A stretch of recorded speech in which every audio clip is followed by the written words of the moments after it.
Hey guys and gals. Just thought I'd pop in and see how everybody is doing. Hope everybody is doing well. Trying to keep on the up and up. I'm gonna get my evening walk in. I try to walk at least a mile every day. It's good on my knees, but been working hard. We made some changes with the rescue side. We're trying to rehome most of the bearded dragons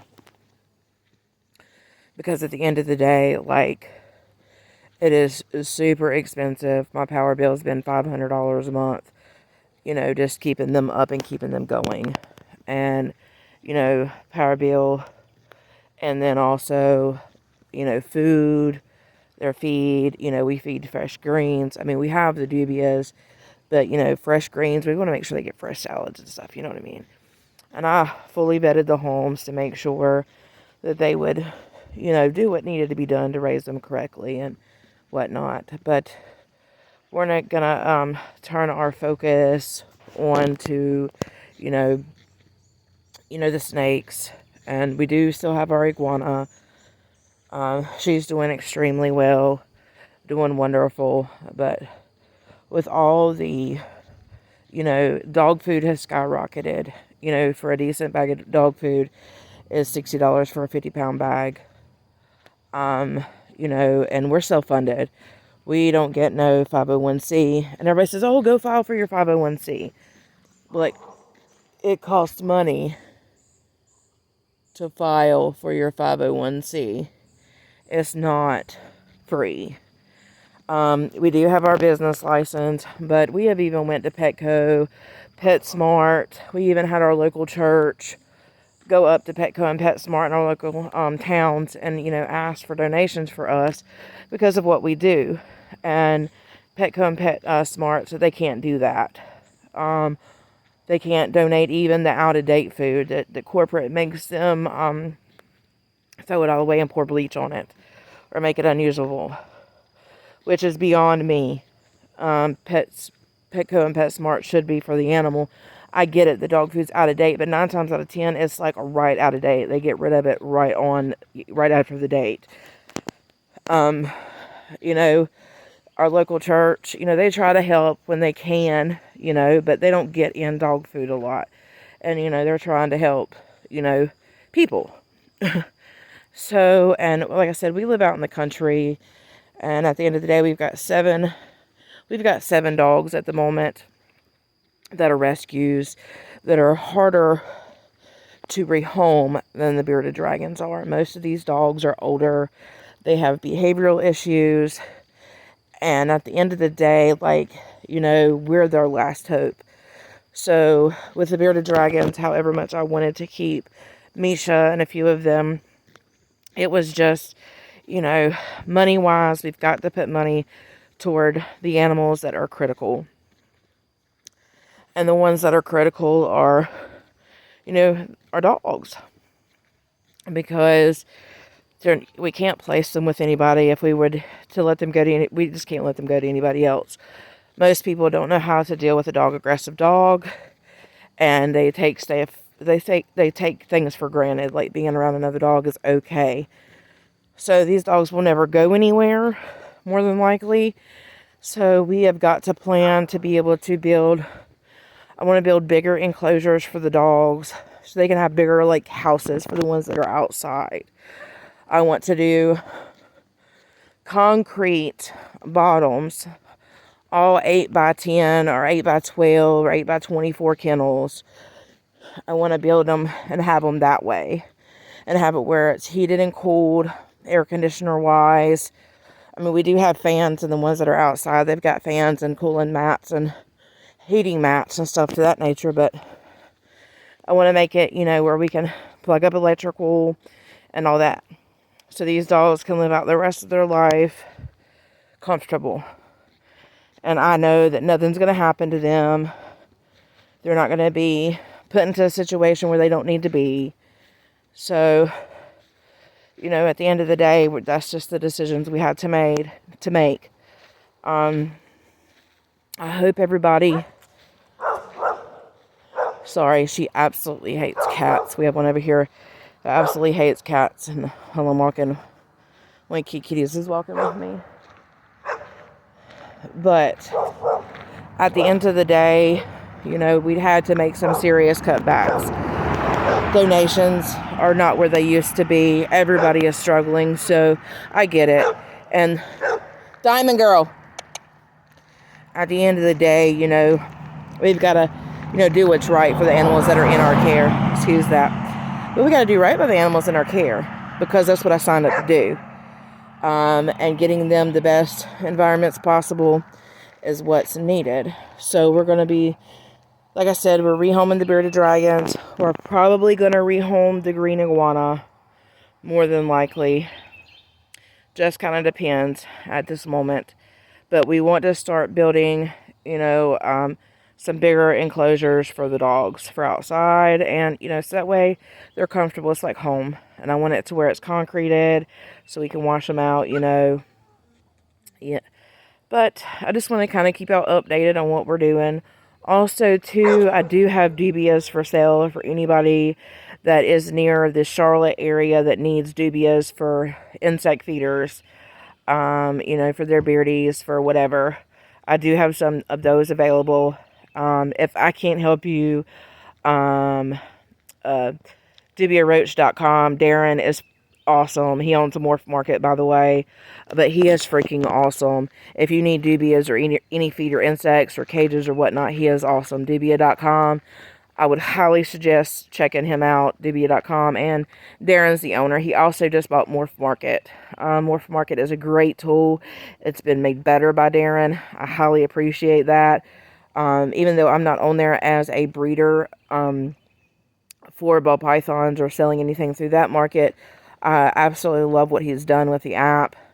I think it's going to do great things for the reptile industry. And I'm super thankful. And he is a trustworthy person to do business with. He keeps a clean house. His bugs have the best. And it's awesome to say. So, wanted to touch base there. What else has been going on? We got 2 new kitties. My one kitty, that was a rescue that found us when we moved here, he passed away. Natural causes. So I'm very sad about that. But we got 2 brothers. They're 2 twins. Hold on a minute. I can't. It won't let me flip. But they're 2 tabbies. They're so cute. I'll post some pictures. They're so super cute. They're good mousers. They're good. They've already caught like some, mouse and moles and whatnot. Because we do live out in the country. We live out in the country. The nearest Walmart's 30 minutes away. So it's not like you're going to get in the car and go to Walmart in 5-10 minutes. Like, we live in the country. So, that's been doing good. Rhea Hope has been doing good. We've lost a lot of people in the past week. Please, keep Amanda Shelton, her family, in your prayers. They have had a hard hit, with people that they've known, either, have been taken from them, or they, whatever. They've died of this addiction, this disease called addiction, and it's super sad. And nobody needs to, go out that way. And a lot of people think their last time using, there'll be another. But now, with fentanyl and Carfent being an almost, hold on, there's a car going by. But Carfent and fentanyl being in almost everything now, including weed, it is just extremely, extremely, just please be careful. You're not guaranteed. You're not guaranteed tomorrow. You're not guaranteed that. And just because he's been your dealer for umpteen years, man, and you've always bought for him, that doesn't mean he can't get done dirty by somebody. Or, just please, I utter you, please be careful. It's not worth it. You have family here and loved ones that love you, and we want to see you get better. We're here praying for you, whether you believe that or not, and we do love you. And if you need help, if you need somebody, reach out. Don't feel like, oh man, I can't reach out. Reach out. If you have your sponsor, reach out to your sponsor. If you have, reach out to me. I'll do everything I can to talk to you. If you need to get into treatment, just let me know. If you don't feel comfortable to me, I can try to find you a sponsor. But just know you're worth it. And know that, all it takes is one more time. And we don't want to lose you to that one more time. We love you and we want you here, and I get it. Times, I'm telling you, there's been times here in the past 3 weeks, 4 weeks, I've been like, oh my God, what am I going to do? But I have to keep my faith in the Lord above. Because if I didn't, I'd done lost my sanity. I would have. Things have been tough, but I have to know, and I pray about it. And I pray and I pray and I pray. And I am so thankful that God answers my prayers if I truly just give it to Him. And you have to. Now, if you don't believe in God, whoever your higher power is. But my higher power is God Almighty, okay? If that offends you, I'm sorry. But, at the end of the day, like, give it to Him. He will help you. Even when it feels like, man, I just can't go anymore. I've had those days. It's like, can anything hit me any more? Like, I can't take anymore. Like, come on, I can't, you know what I mean? Like, oh. But you gotta, be like, dear Lord, no, you said that you never put more on me than I can handle. Well, I'm getting quite up there. And I know these, trials lead into, me believing more, me having faith, me being stronger. But I'm kind of, you gotta show me some breakthrough here a little bit. Or a sign of a direction of which way to go. And I promise you, He will answer those prayers. It may not be in your time. No, don't get that twisted. He's going to answer those prayers in His time, not our time. Now, our time is usually completely off, to be honest. He will answer them on His time. But just know God loves you. Above all, God died on that cross for you, and He loves you no matter what. And, I just ask you, if you're having trouble or know somebody having trouble, send them a message. Be like, hey, man, what's up? Or, hey, girl, hey, chick, what's up? I ain't heard from you in a couple of days, but how you doing? That can mean a huge difference to some folks. Some folks don't have a very big circle, and, true friendship, this is another thing. True friendship, I know we all have lives, don't get me wrong. We all have lives and we all get things going on. But it takes just a second to send that message. Hey man, I've been thinking about you, how you doing? Or hey man, I hope you're having a great day. That does, I know when I get those from people, that brightens my day. So I try to brighten other people's days. I guarantee you some people get tired of me saying, well, I hope you have an amazing day. But, I want, to motivate people. I want, I didn't have a brother or sister growing up. I had my parents, but anybody that really knows my story knows that I left home when I was 14. I had to do my own thing.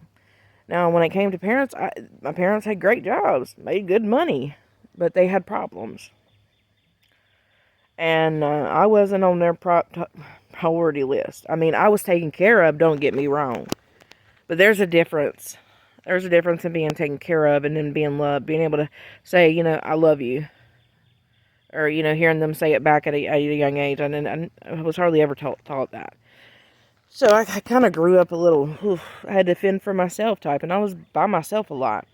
Now, I did have a great babysitter. Her name was Kay. And Kay, I went to Kay's house. Shoot, sometimes I was there 7 days a week. When I lost her, that was really hard on me because she was like a second mom to me. I went to her with a lot of things. I even lived with her in my 20s.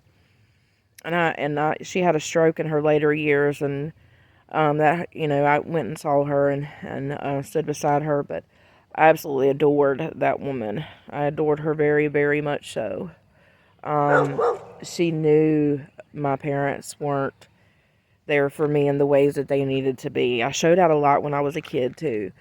I just wanted that attention, I love you, or, being able to talk to your parents. Like, I went to church. At the age of 13, 14, 15, I was in church every Wednesday, every Sunday. Every time there was a church event, I was there. Because my dad drank all the time, and my mom could care less if I walked. She, wanted me in my bedroom. So, or wanted me out of the house doing whatever. And, I don't know. I just never had that relationship like I wanted with my parents. And like I said, I wasn't the best child, but my parents, whoo, you had to know my parents. You had to know my dad. My dad was an awesome man, don't get me wrong. My dad was a Vietnam veteran. Had to do things that were unthinkable. Hold on a second. Had to do things that were unthinkable in Vietnam, and I get it. But I didn't understand that. I didn't have the knowledge as a child to understand an adult grown man having those traumas. And he wouldn't get help for it either. And he would drink heavily. And when I say heavily, I mean like 2 gallons a night heavily. And my mom left him when I was young, and they had split custody of me, and that went horribly wrong. And it truly sucked. So it was just, I left home, moved in with my first husband's mom and dad. I love them dearly. I will forever miss them. And it really sucks that I don't get to see them anymore, but I love them, and I will always care for them. They took me in a time of, I truly needed it. And I don't regret my first husband, but I do wish I would have been smarter. But I truly wanted to just get out. I mean, I did love him, don't get me wrong. My best friend at the time, Stacy, I think it was Stacy or Tracy, I looked at him, I said, I'm going to marry that man one day. We walked into a church for a revival, and I said, I'm going to marry that man one day. And lo and behold, I did, but we grew apart. And then, as I got older, I just didn't have the coping skills that I should have, with things. I really didn't have nobody to lean on. I didn't have anybody to say, listen to me, and that was rough. I relied on myself for a lot of things, and I didn't cope with things the right ways, even back then, back then in the, 2000, in 2000, I'll say 2010 and on and up, I drank a lot too. I mean, a lot of people, I didn't drink a lot, I didn't drink every day, but I drank a lot.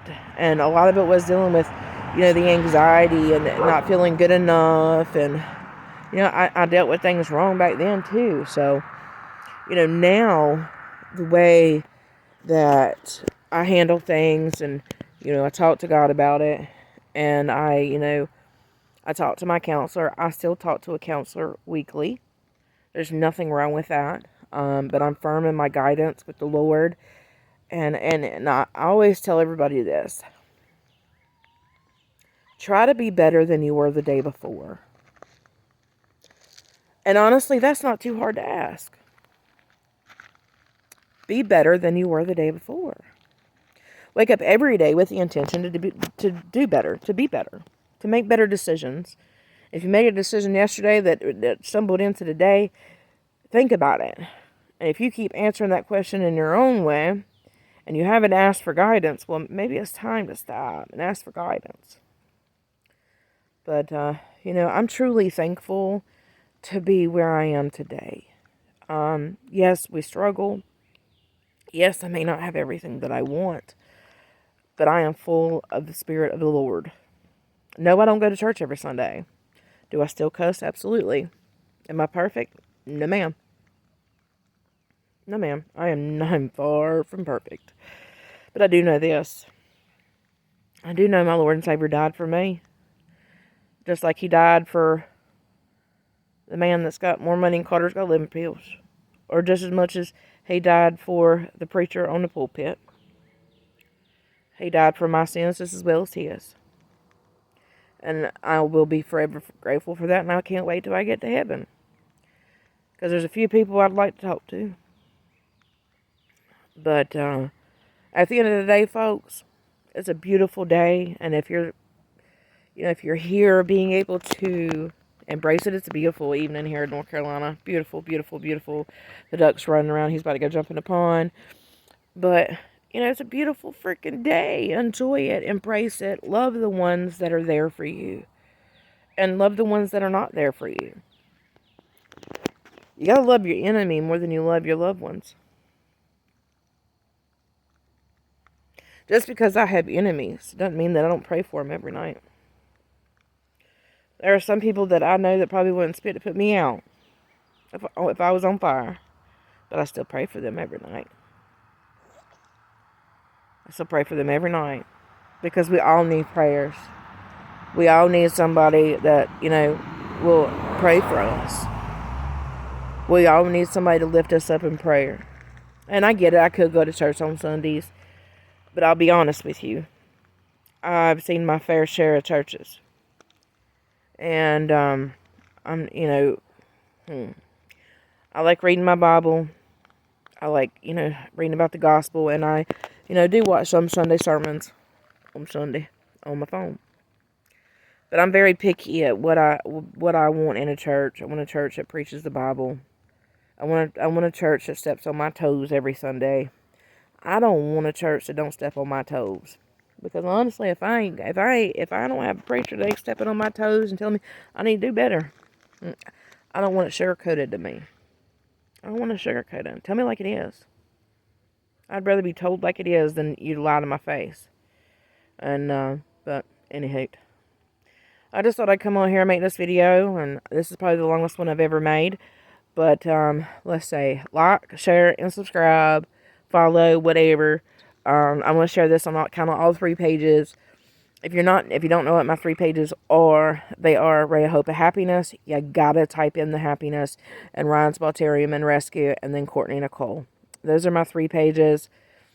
If you would, I would greatly appreciate you go like, share, whatever. I just became kind of monetized to be able to tag brands. I don't know what that means. I'm gonna have to learn, I guess.